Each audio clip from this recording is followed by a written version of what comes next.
how the ball was hit, if the catcher still has the ball, whatever the case may be. But you have to take the next step. The next step. What will it take for you to go to the next level in your potential? What are you willing to give up to go up to the next level? That's right. What will you have to give up? There are a lot of things. I don't think people realize what the meaning of this word means, though. When they say, when you read the chapter, you get a better understanding of what he's trying to explain. But to the average person, when you say there's some things you have to give up, they're like, well, I'm working so hard at this, I don't want to give it up. It's like, no, I'm not telling you to give up everything. I'm telling you there are things in your life that you probably do need to give up, whether it just be habits even. It can mean anything in your life. It doesn't necessarily have to mean that specific thing you're already working super hard on to reach a certain goal. It doesn't mean you just stop doing it. Not being willing to give up something is a key reason why most people do not ever reach their potential.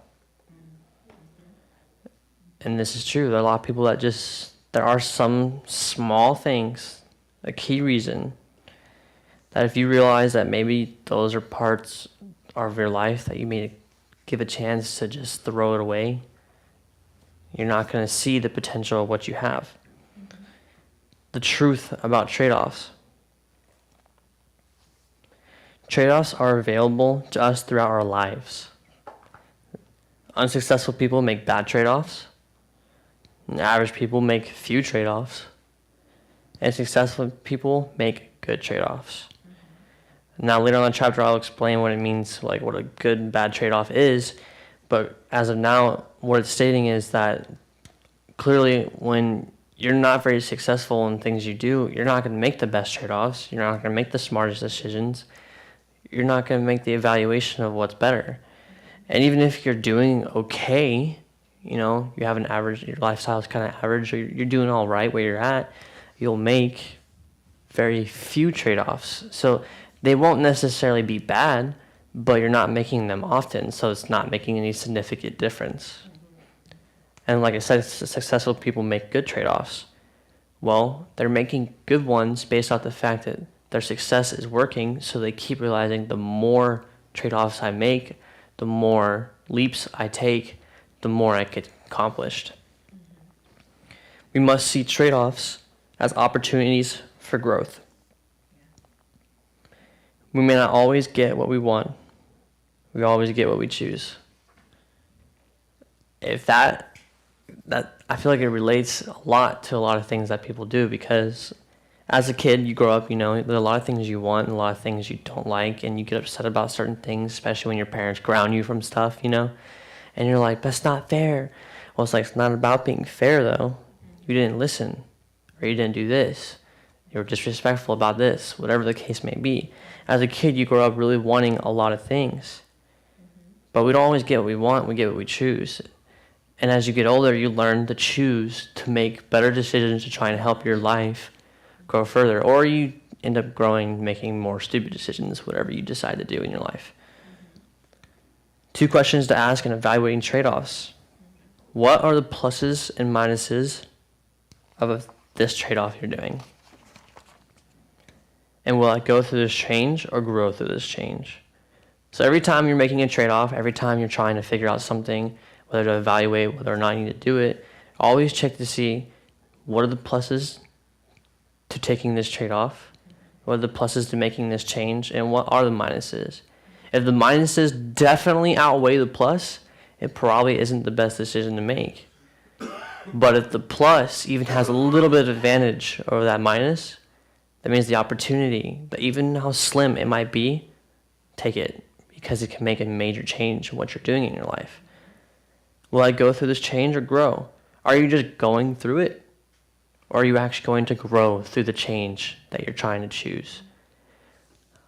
In the conversation that I was talking about to you last night, when I was saying to a friend of mine, I tried to talk to them about what it meant to not just go through the change, but to grow. And they didn't understand what I meant when I was trying to say, you got to give up some things to grow.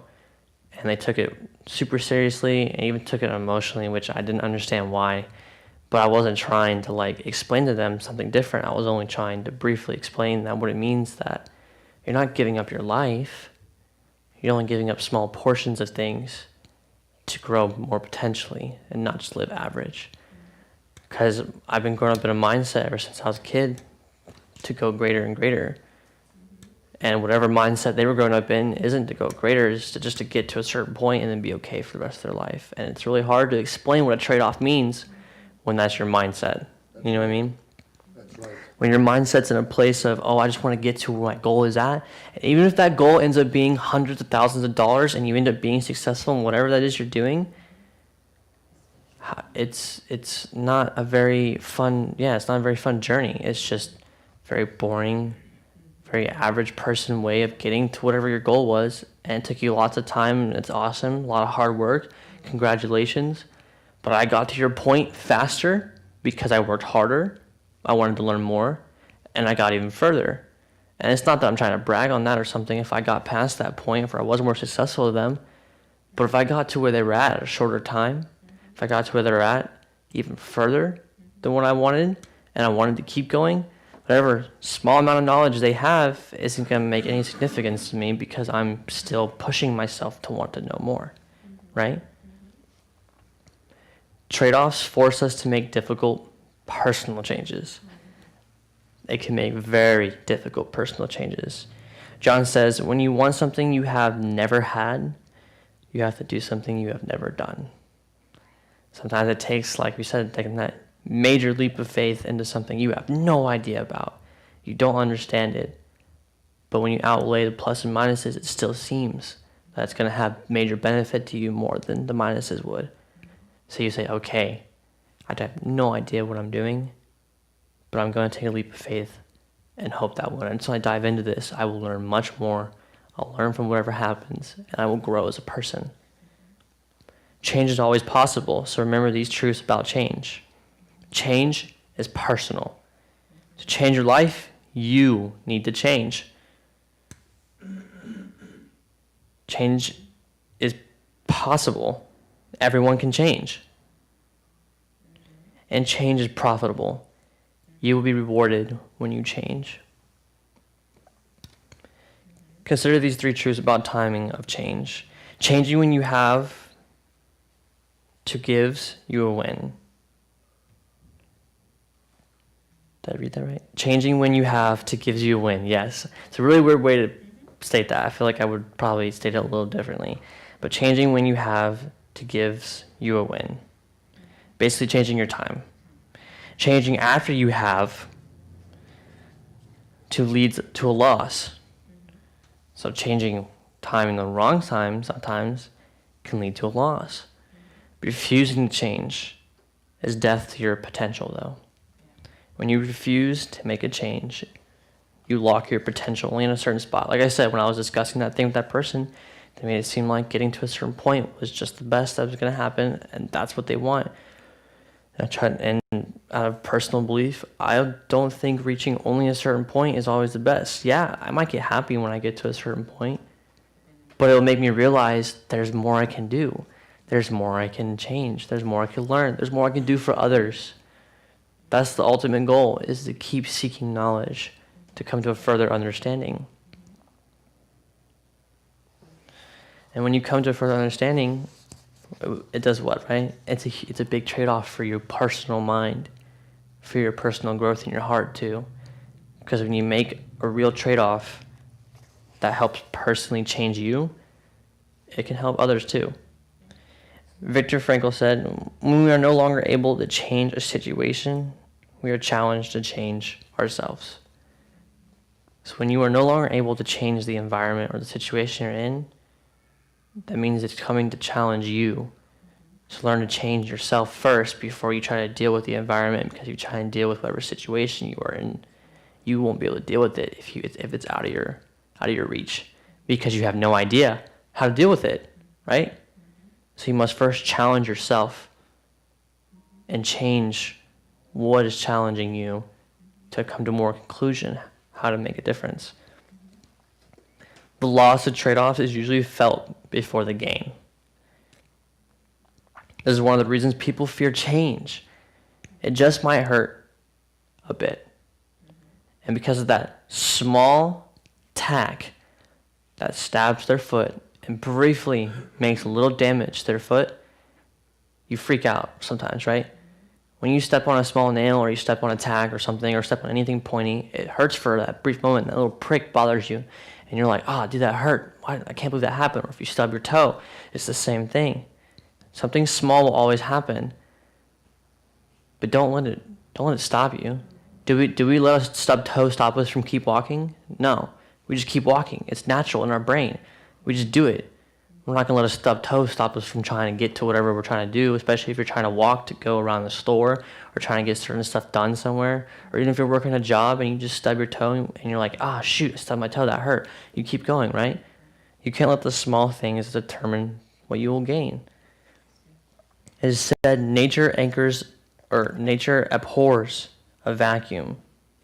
The same is true about our own spirits.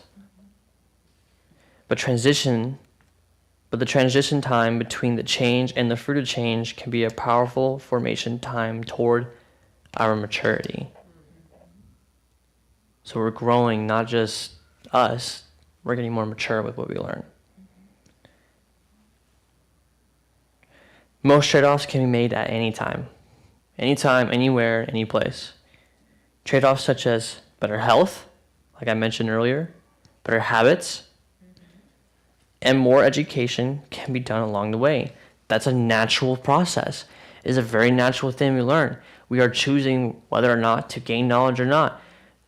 When my dad first signed me up for this program thing for John Maxwell and doing it, I didn't really want to because he just kind of made me threw it out of nowhere. And it was a little frustrating at first because I was like, I don't get why you're just throwing this at me without even asking if I really want to do it. But he just did it anyways.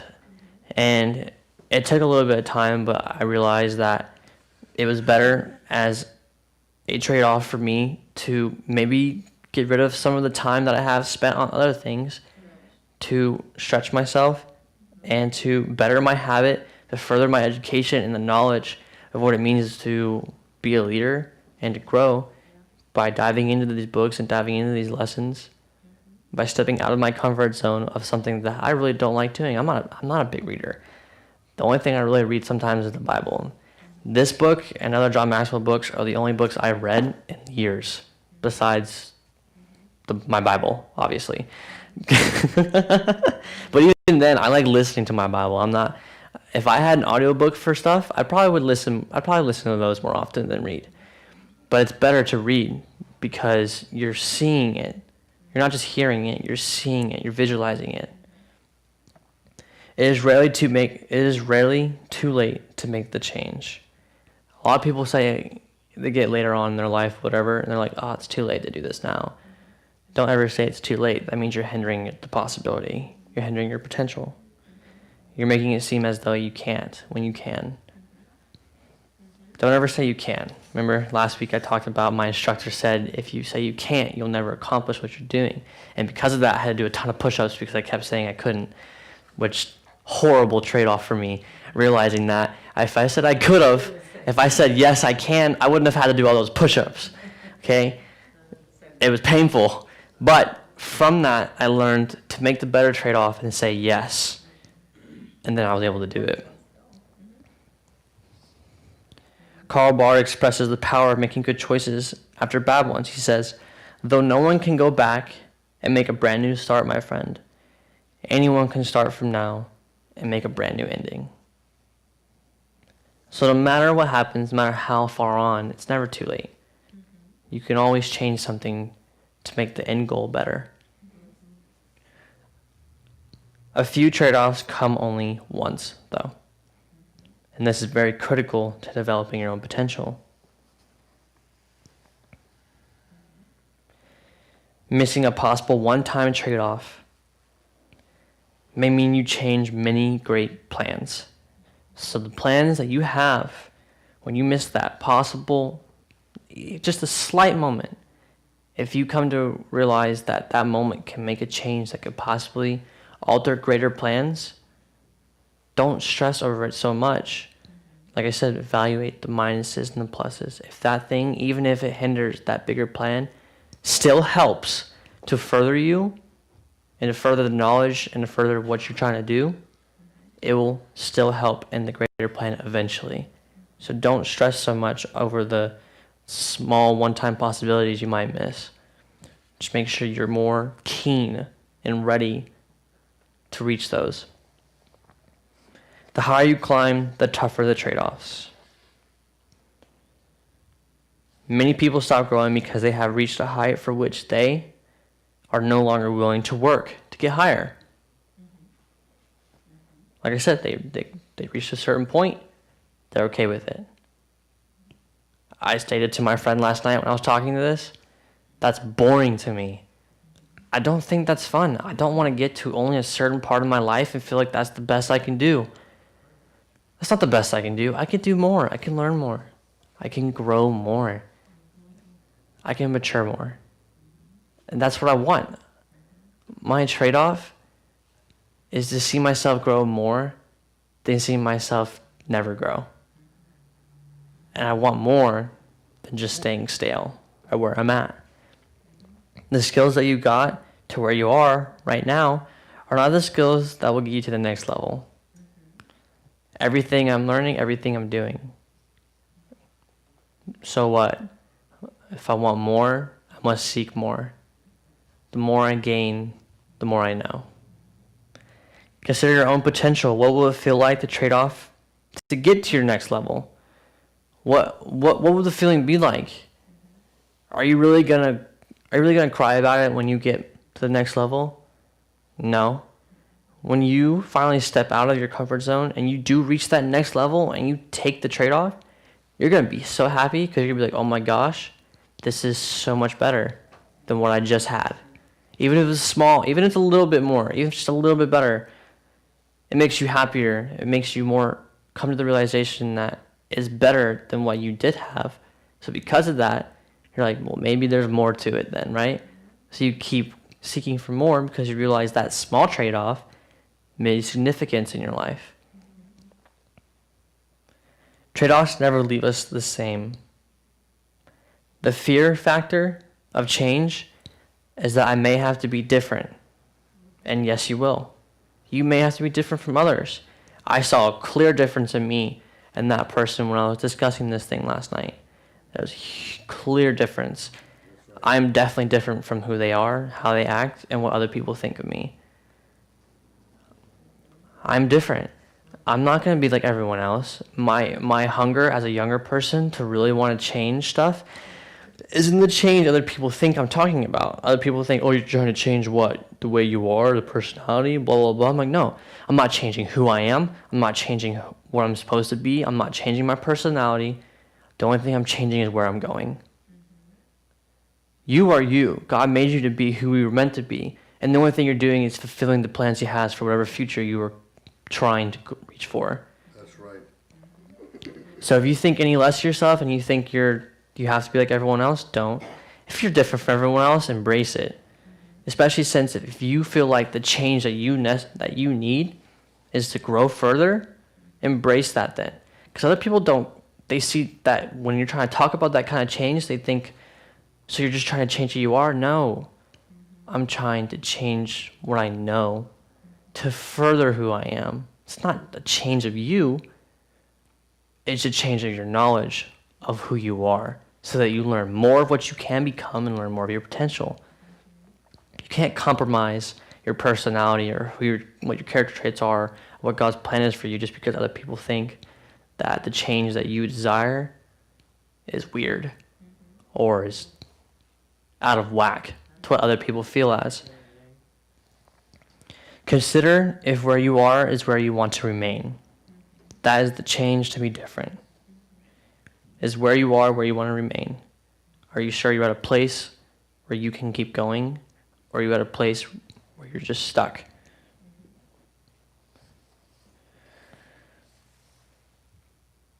Don't delay it, in a sense. Some trade-offs are never worth the price. Some trade-offs are never worth the price. Henry David Thoreau says, the price of anything is the amount of life you exchange for it. It's the amount of life you exchange for it, how much energy you're putting into it. Don't feel failure so much that you refuse to try new things. This saddest summary of life contains 3 descriptions. Could have, might have, should have. When you state those phrases, you are hindering your potential because you're saying, woulda, shoulda, coulda, right? Woulda, shoulda, coulda. When you say those kind of statements, could have, might have, should have, you're basically telling yourself you failed. Don't think back on the things that you've already passed through. Only seek to further knowledge more. Seek for your future. If you seek for your past, you're going to get your past. You're going to keep making the same mistakes, living the same life, and never growing because you're seeking the past. Don't seek the past. Where you're at now and what you can do is where the point is where you should seek. Saying some trade-offs are never worth the price is true. These are the trade-offs that will damage, harm, or even ruin an entire life. There are trade-offs you really shouldn't take. That's why it takes a moment of evaluation. This is why we learned the law of delayed gratification when we were a kid. And if you don't know what that means, it's basically self-control. Most kids get a basic understanding of what it means to delay gratification because it's to make sure you're stopping an impulse to want to just grab things, you know? So I had to look up the definition of it so you have a more strong suit of it. I looked it up. It says delayed gratification means the act of resisting an impulse to take an immediately available reward in hope of obtaining a more valued reward in the future. The ability to delay gratification is the essential of self-regulation or self-control. So you learn that as a kid growing up. You learn self-control. You learn growing up to stop certain impulses because there are rewards that are greater. Like, for example, as a kid, your mom says, look, you may not like cleaning your room, but if you clean your room, I'll give you this. And you're like, yeah, but that doesn't sound that great. Well, how about this? I'll give you back your gaming system that I grounded you for if you clean this and this, and I'll get you some candy. And you're like, oh, yes, I'll do it. So then you go do it because the reward was greater. You stop the and I know it sounds stupid, but like the reward, you resisted impulsing into just getting yourself just the candy. You realize if you did more, oh, I could get even more back. I don't just get the candy, I also get, the other thing. So it's self-control. You learn that as a child. This is why this is the value question for all of us. Some trade-offs are just not worth the price. Just make sure you take that into value. Think about it. Trade-offs worth making. Financial security for potential tomorrow. There is no future in any job. The future lies in the man who holds it. No matter what job you're in, that job does not make your future. It's what you do with it that makes your future. It's how you decide to deal with it. And to go back on an example on the trade-offs are never worth the price, everyone remembers the story of Esau and Jacob, right? Worst trade-off ever for Esau in existence. He chose food over a birthright. That was horrible. When you made that kind of trade-off, he took away the very thing that had high value in his life for food. That is trade-offs you should never make. When something is that valuable, that rewarding, if someone was saying, I would offer you $1 million to quit your job right now, to leave your home right now, but that $1 million is going to help you to build a business that will make you millions more, and you say, no, I'm okay with the rinky-dinky job that I have, instead of having the opportunity to make success. You are making a trade-off that will not be worth anything in your future. If you've ever lost a job, how secure were you on the day before you were notified? Well, for me, before the whole COVID thing happened, I wasn't necessarily secure, but I was able to pay for all my bills. I was able to pay for my Wi-Fi and my car and everything else with no problem whatsoever. In all honesty, I probably could have gotten an apartment and paid for an apartment with how much I was actually making with my previous job, and I would have been fine, but it's not like, it wasn't amazing. But when I think about it, I don't think I would have paid attention to this working at the job that I had, or really tried diving into it, because my job was super important to me. There were times that I risked my sleep to work. There were some times that I was like, yeah, I'll take the night shift till 12 a.m. and then wake up at 6 a.m. to be at work at 7 a.m. to work all day till 12 a.m. again, to work overtime for this, because I was like, look, I'm trying to get some money. I'm trying to make a future for it, because the job that I had, I felt like could potentially do something for me in the future. But clearly, I don't think that's what God wanted me to do, and that's why I ended up losing that job. And I still think it sucks, but I think it's better for my potential that I lost that job, because I wouldn't have truly wanted to learn from what I've been learning. And I probably wouldn't make excuses to not want to teach either, because I'm like, look, I'm tired from this, and I'd rather just work on my job instead of doing something else. But that's not what you should do. You should come to that conclusion that you can find something better, even if you're at a point that you seem satisfied. The only job security we have is our individual commitment to personal development, Kevin Turner says. So the only security you should have is in personal development. Giving up immediate gratification for personal growth. There are no shortcuts to any place worth going. There are no shortcuts. Giving up the immediate gratification to help grow you will always be the better decision than to take the easy route, because there are no shortcuts in any place that you're going. So if there are no shortcuts, that means it's going to be hard regardless, but push through it. I had to explain to that same person last night, they were talking about anxiety. They were trying to say, well, anxiety is really hard to deal with and I don't know what to do. And I said, if you always live with the fear of your own anxiety, you're never going to go past it. I had a brief moment after a certain thing happened in 2018 where I suffered my first anxiety attack ever, and it freaked me out. And it happened multiple times after that, and it freaked me out. But I came to the conclusion, I'm not going to let it do anything to me. I'm not going to let that rule over me, because I knew from what I've been taught that when I take a stand over things that I don't want ruling over my life, and I say, no, it has no power over me, I'm going to push through it. It was a struggle, but because I decided to push through the struggle, I made something out of it. I don't suffer from that stupidity. Anxiety is so stupid. It's demonic, yeah. I hate when people make the anxiety excuse to further their own potential. They're like, well, I don't understand this because, I just get anxiety about things. And Noah made a good point to me last night. He was saying when that kind of stuff, people suffer from anxiety, it just means they don't know how to deal with challenge. Most people's anxiety comes from not being able to know how to deal with challenge. It's not even from actual problems or things that have happened in their past. They have anxiety because they just don't know what to do, and they freak out.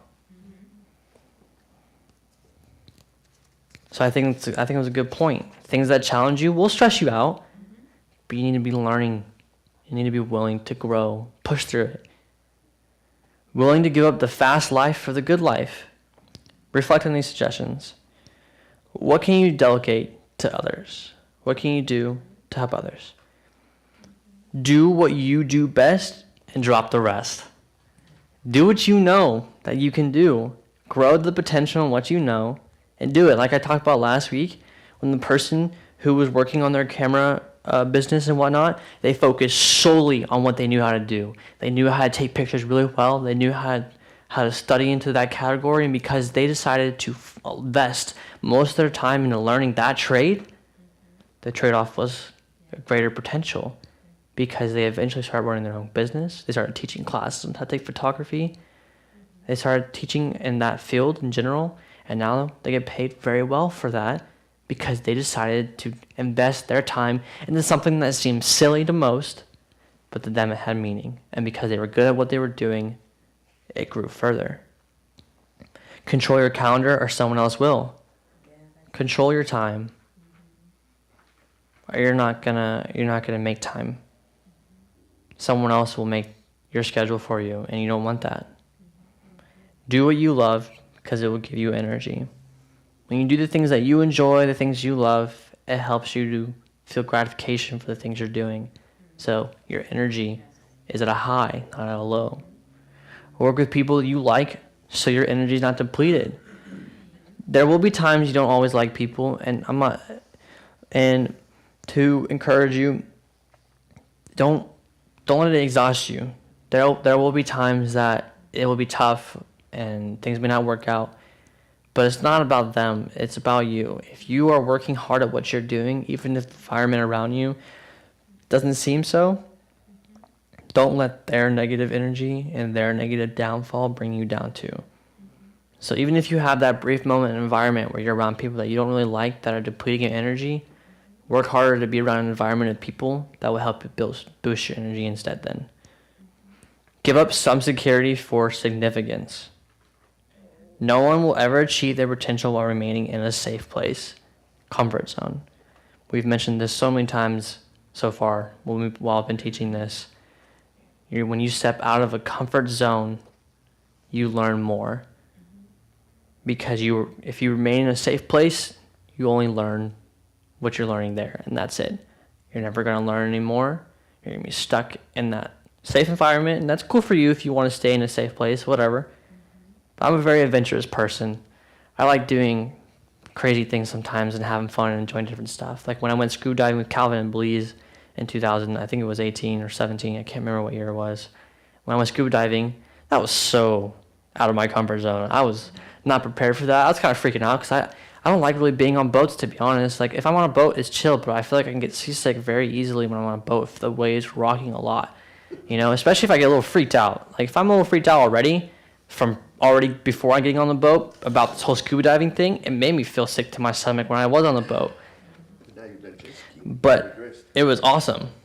It was so cool because when I was like 14, 15 when we went to South Africa, I had a very serious moment where I thought I was actually going to drown because I went too far on the waves and it freaked me out. And ever since then, it kind of like mindseted me to be more scared of water in a sense. Not necessarily not swim, but like I just didn't enjoy going out very far or like really diving into the water. So this whole scuba diving thing was definitely a leap for me. But when I did it, it was amazing. The trade-off was beautiful. I experienced something that not many people get to experience, honestly. And it was the second dive, and that was a horrible decision. I should have just went back down. Being significant means taking chances on others as well as helping them find their potential. So you're not only giving up security for your significance, you're giving up your comfort zone to take the chance on other people to help them find theirs too. So if you see the trade-off, even if you're stepping out of your comfort zone, if you help someone else, the trade-off you're getting there is much higher than you think. You're helping someone else find significance. And when you help them find significance, they are there for you, and they encourage you also to further your potential because they see you as someone of significance too. Which is what you seek, right? You don't want someone to see you as not valuable. You want someone else to be able to see that you have significance, because when you see others see your significance, you can help them to see theirs too. It's trading off constantly. People are trading off their emotions to people all the time. How you think, how you feel, what you do, it's always influencing someone, trading off on someone. The great men and women of history were not great because of what they earned and owned, but rather for what they gave their lives to accomplish. As a reference, George Washington sacrificed a lot when he fought in the war. He sacrificed a lot, but because of what he did, people were able to experience freedom. Same thing with Abraham Lincoln. Abraham Lincoln fought for freedom. Lots of people throughout history fought for freedom. Abraham Lincoln lost his life fighting for freedom. And that stinks, but what he accomplished made huge impact on history.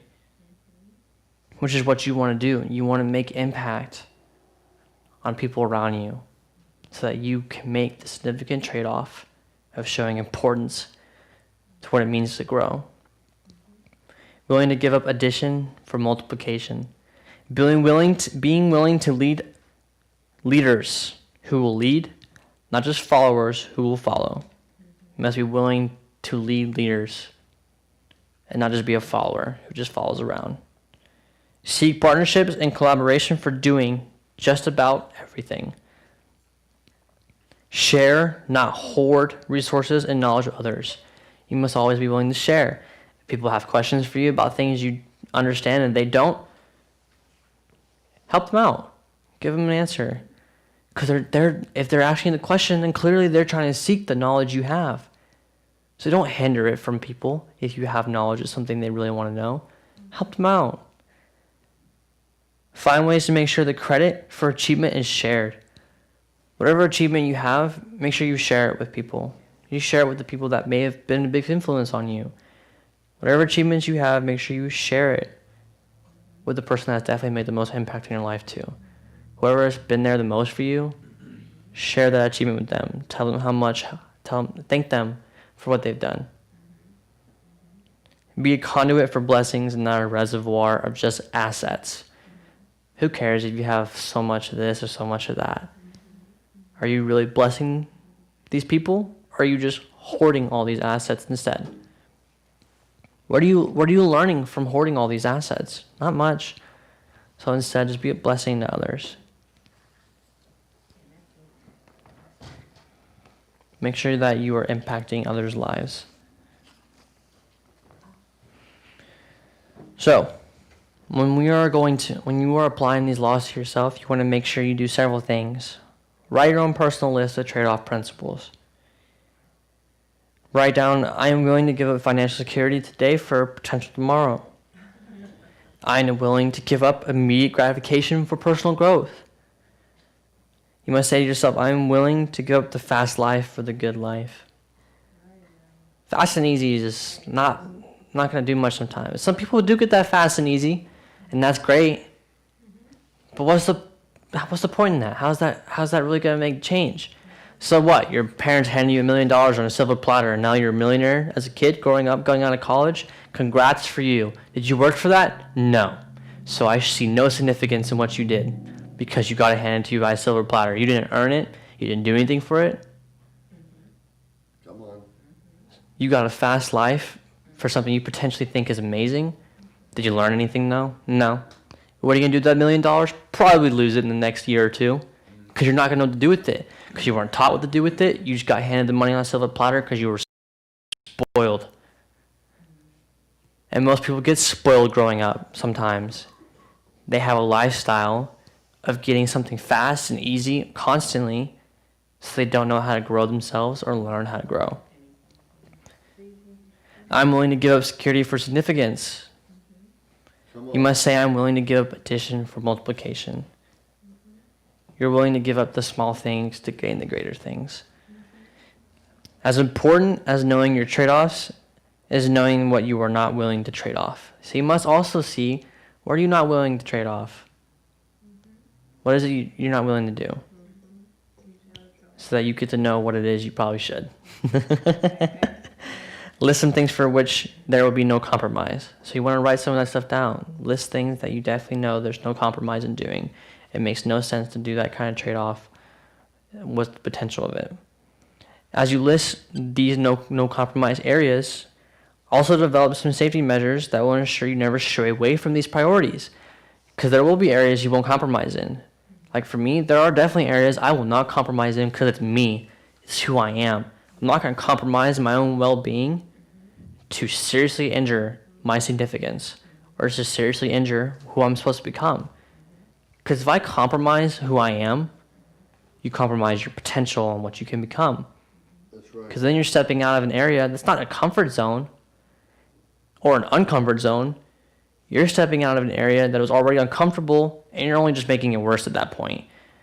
Stepping out of your comfort zone is what helps grow potential. But if you're already uncomfortable and you are compromising yourself in your uncomfortability, it's not helping you to grow, it's just making things worse.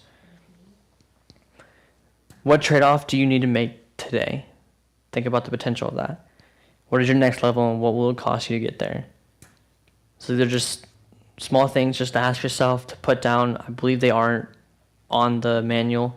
So same question should be there when you're looking. It says overcome growing pains. So that paper should be there. So when I want you all to be able to just look over that stuff, because that stuff is on every chapter, has that little overcoming growing pains. So just make sure when you guys are reading this, especially after I teach it in the morning, whatever morning I teach, just make sure you look over these things and just think to yourself, what can I do to further grow? How can I overcome these growing pains, basically? Because a lot of these things are very helpful.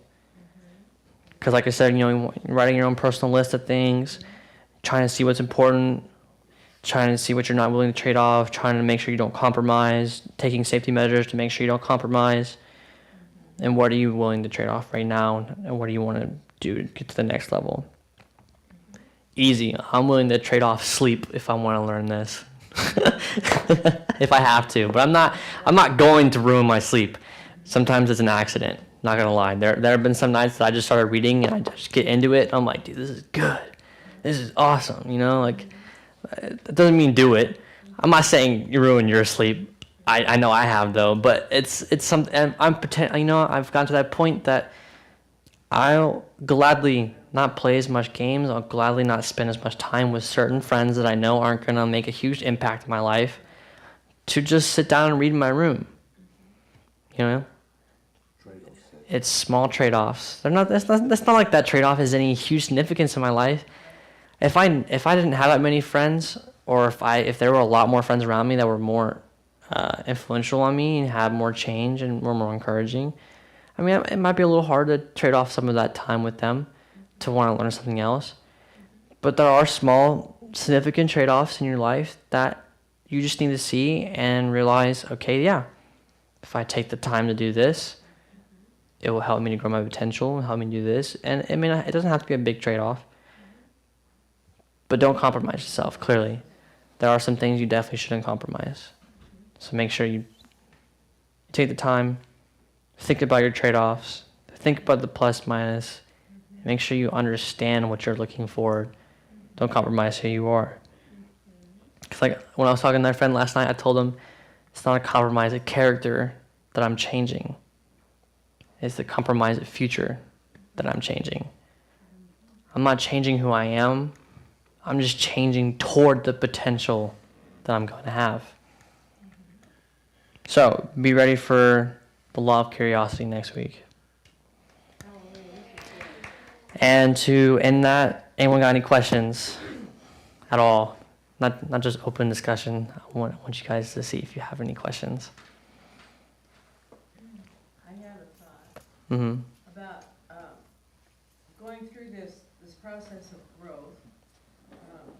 If you measure yourself by the potential of the money that you make, and not realize that money is the result of good habits. Mm-hmm. Money is the result. That's where, you get,